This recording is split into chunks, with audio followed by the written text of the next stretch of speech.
রুদ্রিকের birthday গিফটের হেলিকপ্টারটা ওড়ার থেকে ধূপধাপ করে বেশি মাটিতেই পড়ে যায়, কারণ এটা উড়িয়ে মজা পেতে গেলে ফাঁকা মাঠের মধ্যে যেতে হবে। তো সেটা তো সবসময় সম্ভব না। সকালবেলায় উঠে ছেলের বায়না, মা আমি এখন হেলিকপ্টার উড়াবো। তো ও তো পারে না, এবার আমাকেই উড়িয়ে উড়িয়ে ওকে মজা দিতে হচ্ছে। তবে যাই হোক, এইরকম একটা গিফট পেয়ে রুদ্রিক কিন্তু ভীষণ খুশি। এদিক ওদিক দেওয়ালে বাড়ি খেয়ে পড়ছে বারবার, একটুখানি কিন্তু ভেঙেও গেছে। তো এইভাবে পড়লে ভাঙবে না বলো তো? তবে জিনিসটা কিন্তু বেশি দিন টেকসই হচ্ছে না আমাদের কাছে। সকলকে সুপ্রভাত জানিয়ে শুরু করছি একটা নতুন ভ্লগ। নতুন বন্ধুরা যারা দেখবে জানি না তাদের কতটা ভালো লাগবে, কিন্তু পুরনো বন্ধুরা যারা দেখবে আশা করি তাদের ভ্লগটা লাস্ট পর্যন্ত দেখলে ভালোই লাগবে। তো পেটে ব্যথা তো পিছু ছাড়ছে না, এই দেখো আবারও নতুন ওষুধ নিয়ে এলাম।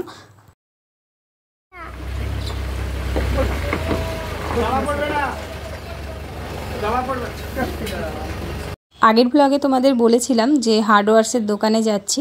তো কী কারণে যাচ্ছি সেটা তোমাদের আগের ব্লগে বলা হয়নি আর। তো এখন নিশ্চয়ই দেখে বুঝতেই পারছো, এই দেখো লরিতে করে বালি এসেছে। তো বাড়ির কাজ আবার শুরু হবে। বাড়ির কাজ বলতে সিঁড়িঘরটা বাকি আছে, তো সিঁড়িঘরটা করব। দোকানে বলে এসেছিলাম, তো সকালবেলাতে উঠেই বালির গাড়িটা পাঠিয়ে দিয়েছে। তো এখানে এখন আমাদের বাড়ির সামনে ধরো জায়গায় নেই, তার উপরে ওদিকে নতুন রাস্তা হচ্ছে। তো যেটুকু জায়গা ছিল বাড়ির সামনে ওখানেই বালিটা ঢালা হচ্ছে, ওই যে আমড়া গাছের গোড়াটায়। আর ওখানে কিন্তু আমাদের রেলিং দেয়া ছিল, তো রেলিংটাকে বাবা আবার সরিয়ে দিল ওখান থেকে, নইলে অসুবিধা হতো। আর এদিকে একটা নতুন রেলিং দেওয়া হয়েছে ওই যে তুলসী মঞ্চটার ওখানে। তো এখন দেখছি মানে ওই রেলিংটা না দিলেই সুবিধা হতো, কারণ এই দেখো বালিটা এমনভাবে মানে ঢেলেছে বলতে উপায় ছিল না, এখানেই ঢালতে হতো। বালি সরিয়ে আবার বেরোনোর রাস্তা করতে হবে এবার।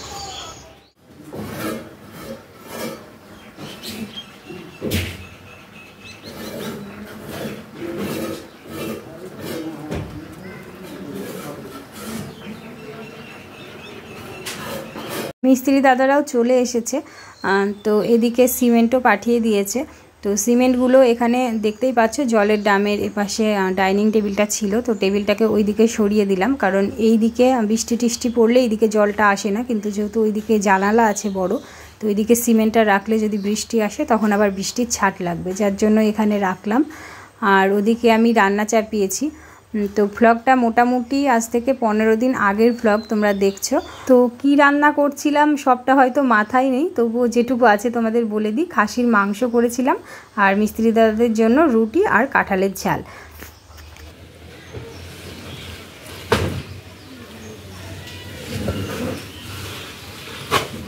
বাড়ির সামনে যেটুকু জায়গা আছে অবস্থা দেখে তো বুঝতেই পারছো, একদম এখানে ওখানে জিনিসপত্র সব ছড়িয়ে। আর টোটোতে করে এখন খোয়া আসলো।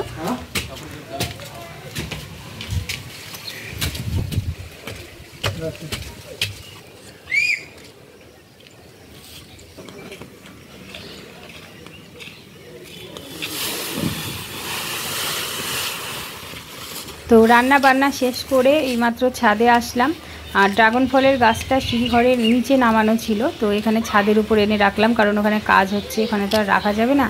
তো ড্রাগন গাছটা কিন্তু একটু বেশি ধকলই হয়ে গেল, কারণ ওই লম্বা লম্বা ওর মানে পাতা তো না, মানে বুঝতেই পারছো দেহটা অনেকটা লম্বা, তো একটু অসুবিধাই হয়ে গেল। ড্রাগন গাছটাকে যত্ন নিতে হবে। আর এসে দেখি এই দেখো এই দিকের দেওয়ালটা গাঁথা হয়েছে, এই দেখো ভেজা ভেজা, বুঝতেই পারছো, মানে এইদিকে তো দেওয়াল ছিল না, তো এই দিকের দেওয়ালটা অর্ধেক গাঁথা হয়েছে। আর সামনে একটু ডিজাইন করব, তো যার জন্য ওখানে কাজ করছে। আর রুদ্রিকও এই দেখো বেরিয়ে গেল, এই দেখো এই জায়গাটায় বলছি, মানে সামনেখানে একটু ডিজাইন না করলে দেখতেও ভালো লাগে না। তো বেশ এখানে বসার মতো একটা জানালা হবে, মানে ব্যালকনি টাইপের। তো এরকম করব, দেখতে থাকো তাহলে সবটাই বুঝতে পারবে। আর আমাদের সিঁড়িতে উঠতে মানে যেটাকে চাতাল বলছে, সেই চাতালটা কিন্তু আমাদের অনেকটা বড়, জানি না তোমরা ক্যামেরাতে দেখে কতটা বুঝতে পারবে।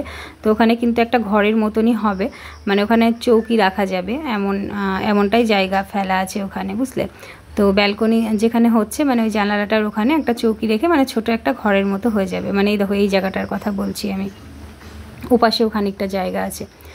তো এদিকটা দেখো মানে একদম চিরসবুজ অরণ্য লাগছে, যেহেতু বাড়ির সামনে মানে আমাদের গাছপালা তো আছেও, তারপরে পাশের বাড়িতেও গাছপালা, তো একদম দেখো ঘন সবুজ লাগছে দেখতে। প্রথম দিন সিঁড়িঘরের কাজটা কিছুটা হওয়ার পর মানে সিঁড়িঘরটা গাঁথতে আমাদের অনেক দিন লেগেছে, মানে অনেক দিন বলতে বেশ ভালোই দিন লেগেছে। তো এখানে দেখো এই বাইরেটা মানে আমাদের বাড়ির বাইরেটা প্লাস্টার করব এই দিকে।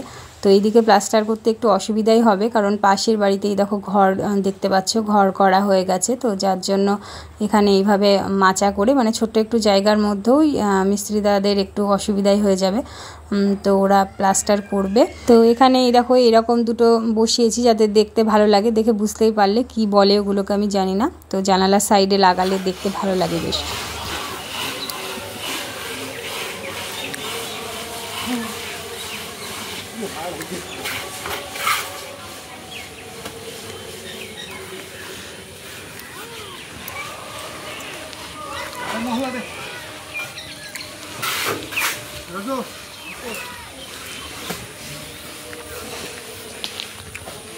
বাড়ির আশেপাশে এখন যেদিকেই তাকাবে শুধু সবুজ আর সবুজ, কারণ বৃষ্টির জল পেলে তো গাছেরা ধরো এমনিতেই সবুজ হয়ে যায়। আর আমাদের বাড়ির সামনে গাছপালাটা একটু বেশি হয়ে গেছে, ভাবছি এবারে গাছপালাগুলো, এবারে না মানে ফুলগুলো হয়ে যাওয়ার পর কিছু কিছু গাছ কেটে দেবো, যেমন আমরা গাছের নিচের ডালগুলো মানে কেটে দেবো, তখন দেখতে ভালো লাগবে। মানে একটু বেশি গাছ হয়ে গেছে বলে দেখতে অতটা ভালো লাগছে না। যতদূর কাজ করা হয়েছিল তো বালি দেখো কমে এসেছে, কমে আসলেও এখনও অনেকটা বালি আছে, মানে আমাদের যাওয়া আসার পথটা এখন হয়ে গেছে। আর প্লাস্টার করার পর এই দেখো খাটের ওপরটা কী অবস্থা, মানে ওই দিক থেকে বালিগুলো ছুঁড়েছে যাতে দেওয়ালের গায়ে প্লাস্টারটা বসে, মানে বুঝতেই পারছো প্লাস্টার করলে কী অবস্থা হয়। তো দেখো পুরো বিছানা একদম সিমেন্ট আর বালির গুঁড়োতে পুরো ভর্তি। আর এদিকে টেবিলের ওপর মানে ঘরে যা যা যাবতীয় কিছু ছিল সব কিছু সরাইনি, সব কিছুতেই সিমেন্টের গুঁড়ো গাড়া পড়েছে। আর ওইদিকে ওই দেখো ভেন্টিলেটর লাগানো হবে, তো তার পাশেও অনেক ফাঁকা জায়গা ছিল, তো ওগুলো দিয়ে সিমেন্ট মানে ছুঁড়েছে দেওয়ালের গায়ে, আর এইদিকে এসে সব পড়েছে। তো এইগুলো সব এখন পরিষ্কার করতে হবে, আমার এখনও স্নান করা হয়নি, তো স্নান করার আগে পরিষ্কার করব। আর এই দেখো কোথায় এসে মানে পড়েছে দেখো কৌটো কাউটা সব কিছুতে। বাইরে বিছানার ওপর এই দেখো এই পাটিটা পেতে দিলাম যাতে এদিকে গুঁড়ো গাড়া পড়লেও মানে বিছানাটা যাতে সরাতে না হয়, কারণ ওইদিকে আবার সরালে ও হাঁটতে চলতে অসুবিধা হবে। আর দেখো জল দিয়ে আগে ভিজিয়ে নিয়েছে, তো জলগুলো দেখো দেওয়াল চুইয়ে চুইয়ে পড়ছে। আর এদিকে ঘরের অবস্থা তো ওই রকম হয়েছে, মানে ওই দিকটা হলো প্লাস্টার, এবার এই রান্নাঘরের এই দিকটায় আসবে। তো এই দিকেও এখন রান্নাঘরেও সিমেন্ট বালির গুঁড়ো সব এখন ছুঁড়ে ছুঁড়ে পড়বে, কী অবস্থা বলো তো।